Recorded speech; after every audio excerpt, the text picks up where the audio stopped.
How to sync audio and video in CapCut. So if you want to sync audio and video in CapCut, then what you need to do is first you just need simply open up your CapCut application. After opening your CapCut, you just need simply go with new project. And after that, you need to select a video. And after selecting your video, now you need to go with add audio and then go with sounds.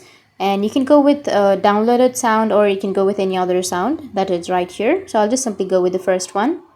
After adding the sound, you can just simply remove the excess part. And now you just need simply select the audio and you need to swipe, and here you will have beats feature. You just need simply turn on the beats feature. Go with Autogenerate. Go with add beats. And now to add more effect to it or to sync to it, what you need to do is you just need simply go where there is a beat and then you can split the video. And after that, you'll be able to sync your audio and video. So that's it, and if you have any questions, feel free to comment below. Thanks for watching.